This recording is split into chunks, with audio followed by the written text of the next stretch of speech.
കൂട്ടുകാരെ നമസ്കാരം. ഷെഫ് ജോർജിയുടെ ഒരു പുതിയ വീഡിയോയിലേക്ക് എല്ലാ കൂട്ടുകാർക്കും സ്വാഗതം. ചക്കക്കുരു കൊണ്ടുള്ള റോസ്റ്റ് ആണ് ഇന്നത്തെ വീഡിയോ. അപ്പോൾ വീഡിയോയിലേക്ക് പോവാം. അതിനു മുമ്പ് ആദ്യമായിട്ട് ചാനൽ കാണുന്നവർ സബ്സ്ക്രൈബ് ചെയ്യാനും പേജ് കാണുന്നവർ ഫോളോ ചെയ്യാനും മറക്കരുത്. പഴയ ഒരുപാട് വീഡിയോകളുണ്ട്, അതൊക്കെ കാണുവാനായിട്ട് ശ്രമിക്കുക.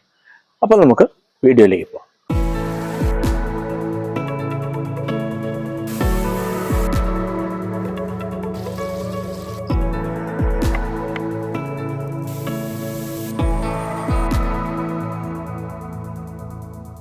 ചക്കക്കുരു റോസ്റ്റിന് വേണ്ടി ഏകദേശം 1/2 കിലോ ചക്കക്കുരു ക്ലീൻ ചെയ്ത് എടുത്തിട്ടുണ്ട്. ഇനി ഇതിന് ആവശ്യമായ സാധനങ്ങൾ എടുക്കാം. തേങ്ങാക്കൊത്ത് 3 ടേബിൾ സ്പൂൺ, സവാള 1 ചെറുതായി അരിഞ്ഞത്, ഒരു പച്ചമുളക് ചെറുതായി കട്ട് ചെയ്തെടുത്തത്, ഇഞ്ചി നീളത്തിലരിഞ്ഞത് 1 ടീസ്പൂൺ, വെളുത്തുള്ളിയും നീളത്തിലരിഞ്ഞത് 1 ടീസ്പൂൺ, അതുപോലെ കരിവേപ്പില ഒരു 2 തണ്ട്. ഇനി ചക്കക്കുരു റോസ്റ്റിനു വേണ്ടി ചക്കക്കുരു കട്ട് ചെയ്തെടുക്കാം. ഇതുപോലെ ഒരു ചക്കക്കുരു 4 പീസായിട്ടാണ് കട്ട് ചെയ്ത് എടുക്കുക. അങ്ങനെ ഈ ബാക്കിയുള്ള ചക്കക്കുരു എല്ലാം ഇതുപോലെ കട്ട് ചെയ്ത് എടുക്കാം. ഇനി ഈ ചക്കക്കുരു എല്ലാം ഒന്ന് ബോയിൽ ചെയ്ത് വറ്റിച്ചെടുക്കാം. അതിനായിട്ട് ഫ്രൈൻ പാനിലേക്ക് ചക്കക്കുരു എല്ലാം ഇട്ട് കൊടുത്തിട്ടുണ്ട്. 1/2 ടീസ്പൂൺ മഞ്ഞൾ പൊടി കൂടി ഇതിലേക്ക് ചേർക്കുകയാണ്. ഇനി ചക്കക്കുരു മുങ്ങിക്കിടക്കുന്നത് പോലെ പരുവത്തിന് വെള്ളമൊഴിച്ച് കൊടുത്തിട്ടുണ്ട്. ഇനി പാത്രം അടച്ചു വെച്ച് നമുക്കിത് വറ്റിച്ചെടുക്കാം. ഇപ്പോൾ ചക്കക്കുരു ഏകദേശം ഒരു പകുതി വേവ് ആയിട്ടുണ്ട്. ഈ സമയത്ത് കുറച്ച് ഉപ്പ് ഇതിലേക്ക് ചേർത്ത് കൊടുക്കാം. വീണ്ടും ഇത് അടച്ചു വെച്ച് വേവിക്കാം. ഇപ്പോൾ ചക്കക്കുരുവിലെ വെള്ളമെല്ലാം നന്നായി വറ്റി വന്നിട്ടുണ്ട്. ഈ പരുവത്തിന് ഇത് നമുക്ക് അടുപ്പത്ത് നിന്ന് മാറ്റാം. ഇനി ചക്കക്കുരു റോസ്റ്റ് ചെയ്തെടുക്കാനായിട്ട് ഫ്രൈൻ പാൻ എടുത്തിട്ടുണ്ട്. പാൻ ചൂടാകുമ്പോൾ ഏകദേശം 2 ടേബിൾ സ്പൂൺ കണക്കിന് ഓയിൽ ഒഴിച്ചു കൊടുക്കുകയാണ്. വെളിച്ചെണ്ണയാണ് ഞാൻ ചേർക്കുന്നത്. എണ്ണ ചൂടാകുമ്പോൾ 1/2 ടീസ്പൂൺ കടുകിട്ട് പൊട്ടിച്ചെടുക്കാം. കടുക് പൊട്ടിക്കഴിയുമ്പോൾ കരിവേപ്പില ഇട്ട് കൊടുക്കാം.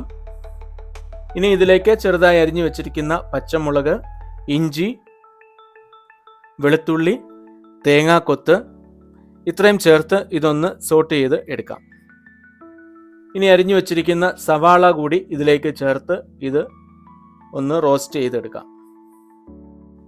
ഇപ്പോൾ സവാള ഒരു മീഡിയം റോസ്റ്റായി വന്നിട്ടുണ്ട്. ഈ സമയം നമ്മൾ വേവിച്ച് വറ്റിച്ചു വെച്ചിരിക്കുന്ന ചക്കക്കുരു ഇതിലേക്ക് ചേർത്ത് നന്നായിട്ട് മിക്സ് ചെയ്ത് എടുക്കാം. ഇനി ഇതിലേക്ക് 1 ടീസ്പൂൺ എരിവില്ലാത്ത മുളക് പൊടി, 1/2 ടീസ്പൂൺ മല്ലിപ്പൊടി, 1 ടീസ്പൂൺ ഗരം മസാല പൊടി, 1/4 ടീസ്പൂൺ കുരുമുളക് പൊടി, ഇനി ആവശ്യത്തിനുള്ള ഉപ്പ്. നമ്മൾ ആദ്യം ചക്കക്കുരു വറ്റിക്കുമ്പോഴും ഉപ്പ് ചേർത്തിട്ടുണ്ട്, അതിനനുസരിച്ച് മാത്രം ചേർക്കുക. ഇനി ഇത് നന്നായിട്ടൊന്ന് മിക്സ് ചെയ്ത് എടുക്കാം. ഇനി ഇതിലേക്ക് ഒരല്പം വെള്ളം ചേർക്കുകയാണ്. നമുക്കിതൊരു കുഴമ്പ് രൂപത്തിൽ ആയി കിട്ടുവാൻ വേണ്ടിയാണ് വെള്ളം ചേർക്കുന്നത്. ഇനി ഇത് മിക്സ് ചെയ്ത് ഒരുമിച്ചൊന്ന് റോസ്റ്റ് ചെയ്യാം. ഇപ്പോൾ ഇതിൻ്റെ വെള്ളമെല്ലാം വറ്റി നന്നായി റോസ്റ്റായി വന്നിട്ടുണ്ട്.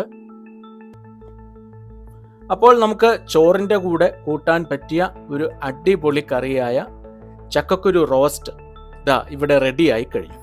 വളരെ എളുപ്പം നമുക്കെല്ലാം ചെയ്യാൻ പറ്റിയ ഒരു അടിപൊളി ചോറിൻ്റെ കൂടെ കഴിക്കാൻ പറ്റിയ ഡിഷാണ് ചക്കക്കുരു റോസ്റ്റ്.